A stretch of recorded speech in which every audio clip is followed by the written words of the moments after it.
সূরা মাইদার 51 নম্বর আয়াতে আল্লাহ তাআলা বলতেছেন, হে ঈমানদাররা, হে মুমিনরা, লা তাত্তাখিজুল ইয়াহুদা ওয়ান নাসারা আউলিয়া, তোমরা ইহুদি এবং নাসারা যারা আছে, ইহুদি এবং খ্রিস্টান, নাসারা মানে খ্রিস্টান, আল্লাহ তাআলা বলতেছেন তোমরা ইহুদি এবং খ্রিস্টানদেরকে আউলিয়া, ওলি, বন্ধু, ওলি এবং বন্ধু বানায় না, অভিভাবকও বানায় না, বন্ধু বানায় না। আউলিয়া এটা অভিভাবকও আসে, বন্ধু আসে, এই শব্দের অর্থ। তো আল্লাহ তাআলা বলতেছেন তোমরা কি করো না, লা তাত্তাখিদুল ইয়াহুদা ওয়ান নাসারা আউলিয়া, ইহুদি এবং খ্রিস্টানদেরকে তোমরা ওলি বানায়ও না, বন্ধু বানায়ও না, অভিভাবক বানায়ও না। কারণ কি? কারণ হিসেবে আল্লাহ তাআলা বলেন, বাদুহুম আউলিয়াউ বাদ, তারা তো একে অপরের বন্ধু। ইহুদি এবং খ্রিস্টানরা একে অপরের বন্ধু, বাস্তবতা এটাই। এই দেখেন আমাদের মধ্যপ্রাচ্যের যে দেশগুলো আছে, মধ্যপ্রাচ্যের দেশের শাসকদের অবস্থা যদি বলি, তারা কি করে? আমেরিকার প্রেসিডেন্ট ছাড়া তাদের কোনো বন্ধু আর দেখে না। ডোনাল্ড ট্রাম্পই তাদের সবচেয়ে সেরা বন্ধু, কাছের বন্ধু। কাতারের আমির বলেন, সৌদির আমির বলেন, আরো দুবাই, ওমান টোমান, পুরো মতো মিডল ইস্টের সবগুলো দেশের অবস্থা একই। তো ওরা আমেরিকার প্রেসিডেন্ট ছাড়া সবচেয়ে কাছের বন্ধু আর কাউরে খুঁজে পায় না। কিন্তু বাস্তবতা কি বলে? বাস্তবতা বলে ট্রাম্প নেতানিয়াহুর বন্ধু, ট্রাম্প ইসরায়েলের বন্ধু, আমেরিকা ইসরায়েলের বন্ধু, এটাই বলে। কারণ কি? সারা দুনিয়াবাসী গাজার এই জেনোসাইডের বিরোধিতা করতেছে।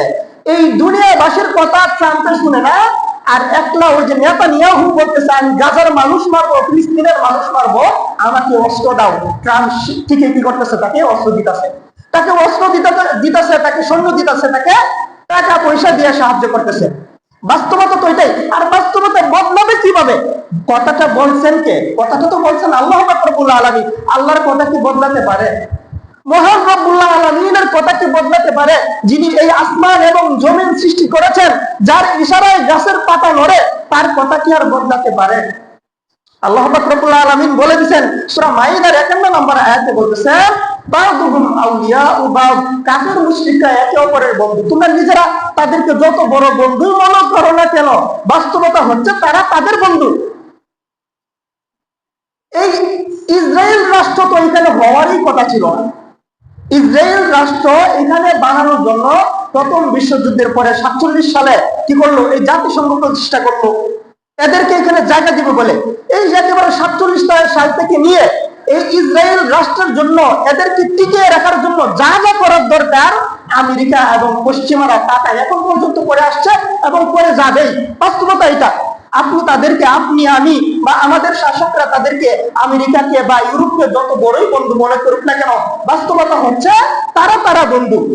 বাস্তবতা হচ্ছে তারা তাদের বন্ধু, কাফেররা কাফেরদের বন্ধু। মুমিনের বন্ধু কখনো কোনো কাফের হতে পারে না। তারপর আল্লাহ পাক রব্বুল আলামিন এই আয়াতের পরের অংশে বলতেছেন, ওয়া মান ইয়াতাওয়াল্লাহু মিনকুম, আর যে ব্যক্তি তোমাদের মধ্য থেকে, মুমিনদেরকে বলতেছে, তোমাদের মধ্য থেকে যে ব্যক্তি কি করবে?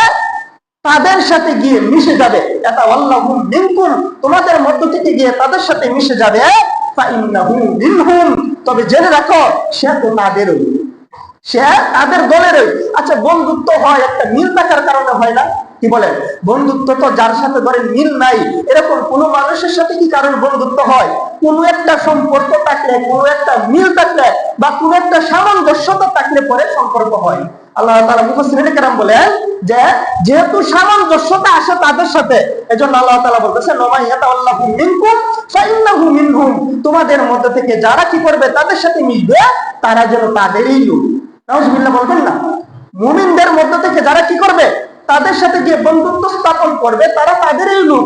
আর আল্লাহ তাআলা আয়াতের শেষের অংশে বলেন, ইন্নাল্লাহা লা ইয়াহদিল কওমাজ জালিমিন, জেনে রাখো জালেম সম্প্রদায়কে আল্লাহ তাআলা কি করেন না? হেদায়েত দান করেন না। যারা জালেম, দুনিয়াতে জুলুম করে, আল্লাহ তাআলার সাথে যারা জুলুম করে, আল্লাহ তাআলার সাথে জুলুম করা মানে কি? আল্লাহর আদেশ না মানাই হলো আল্লাহ তাআলার সাথে জুলুম করা। যারা আল্লাহর সাথে জুলুম করে, দুনিয়াতে যারা জুলুম করে, আল্লাহ পাক রব্বুল আলামিন বলেন এদেরকে রব্বুল আলামিন কখনোই হেদায়েত দান করেন না। নাউযুবিল্লাহি মিন যালিক। এরপরের আয়াতে, একেবারে 2-3 আয়াত পরে সূরা মায়েদার 57 নম্বর আয়াতে আল্লাহ পাক রব্বুল আলামিন আবার বলতেছেন, ইয়া আইয়ুহাল্লাযীনা আমানু লা তাত্তাখিযুল লাযীনা ইত্তাখাযু দীনাকুম হুজওয়া ওয়া লা'iবা মিনাল্লাযীনা উতুল কিতাবা মিন ক্বাবলিকুম ওয়াল কুফারা আউলিয়া।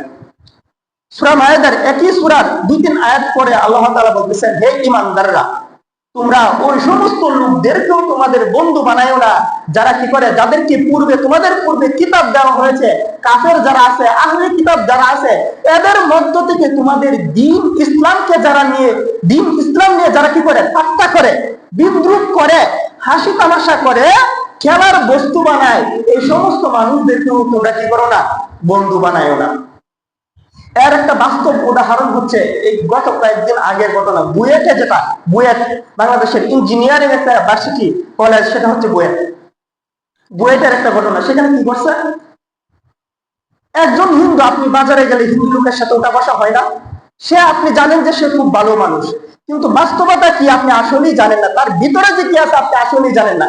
একটা হিন্দু ছেলে মুসলমানদের সাথে একই হলে থাকে, কিন্তু সে ভিতরে কি করে জানেন, এই ছেলেদের গোসল করার ভিডিও, নগ্ন ভিডিও ধারণ করে সে কি করে, তাদের যে কমিউনিটি আছে, হিন্দু কমিউনিটি, হিন্দুদের সাথে এগুলা শেয়ার করে। এবং আমাদের মুসলমান মা বোন যারা আছে, বুরকা পরিহিতা মা বোন, এদেরকে নিয়ে এই সমস্ত গ্রুপে অশালীন মন্তব্য করে বেড়াতো এই ছেলেটা। পরবর্তীতে বিভিন্ন ভাবে এগুলা ভাইরাল হয়ে গেছে। এমনিতে তো সবাই মনে করতেছে সে একজন হিন্দু, সে আমাদের সাথে চলতেছে ফিরতেছে, ভালো মানুষ, সবাই মনে করতেছে ভালো মানুষ, অনেক মুসলমানের বন্ধু সে, কিন্তু বাস্তবতা কি, ভিতরে সে হলো কট্টর ইসলাম বিদ্বেষী, কট্টর মুসলিম বিদ্বেষী। মুসলমান মা বোনদেরকে নিয়ে এসে তারা কি করতো, নোংরা ভাষায়, এমন জঘন্য ভাষায় কথাবার্তা বলতো যেগুলা বলার মতো পরিস্থিতি মানুষের সম্মুখে নাই। মানুষের সম্মুখে যে সমস্ত কথা বলবো এগুলো পরিস্থিতি নাই, এমন জঘন্য ভাষায় এরা মন্তব্য করতো মুসলমান মা বোনদেরকে নিয়ে। আল্লাহ পাক রব্বুল আলামিন বলতেছেন, এজন্য রব্বুল আলামিন বারবার কোরআনের প্রায় জায়গায়, এরকম হাদিসের বিভিন্ন জায়গায় মুসলমানদেরকে সতর্ক করতেছেন, তোমরা বন্ধু বানানোর ব্যাপারে খুব সতর্ক থেকো। এমনিতে মনে করতেছো লোকটা তো খুব ভালো মানুষ, হ্যাঁ, পোদ্দার, এরপরে দাস, নাম দেখলে সে তো খুব ভালো আচরণ করলে বাজারে আমার কাছ থেকে টাকাও কম রাখে কোন কিছু কিনতে গেলে, কিন্তু সে ভিতরে কি করে তুমি তো জানো না। এজন্য আল্লাহ তাআলা বলতেছেন, ইয়া আইয়ুহাল্লাযীনা আমানু লা তাত্তাখিযুল্লাযীনা ইত্তাখাযু দীনাকুম হুজওয়া, হে ঈমানদাররা, যারা তোমাদের দ্বীনকে নিয়ে ঠাট্টা বিদ্রূপ করে, যারা তোমাদের দ্বীন নিয়ে দ্বীনকে হাসি তামাশা খেলার বস্তু বানায়, এদেরকে তোমরা কি করো না, বন্ধু বানাইও না। ওয়াত্তাকুল্লাহ, আল্লাহকে ভয় করো, ইন কুনতুম মুমিনিন, যদি তোমরা মুমিন হও তাহলে আল্লাহকে ভয় করো। এরপরে আরো কঠোর ভাষায় আল্লাহ পাক রব্বুল আলামিন সূরা তাওবার 23 নম্বর আয়াতে কঠোর ভাষায় বলতেছেন, ইয়া আইয়ুহাল্লাযীনা আমানু লা তাত্তাখিযু আবাআকুম ওয়া ইখওয়ানাকুম আউলিয়া ইন ইসতাহাব্বুল কুফরা আলাল ঈমান। আল্লাহ তাআলা সূরা তাওবার 23 নম্বর আয়াতে বলতেছেন, হে ঈমানদাররা, যদি তোমাদের পিতা এবং ভাইয়েরা যদি কি করে, ঈমান বাদ দিয়া কুফরকে বেশি ভালোবাসে, ঈমান বাদ দিয়ে ঈমানের উপরে যদি কুফরকে রাখে, তাহলে তোমরাও কি করো না, তাদেরকে আউলিয়া, ওলি হিসাবে গ্রহণ করো না।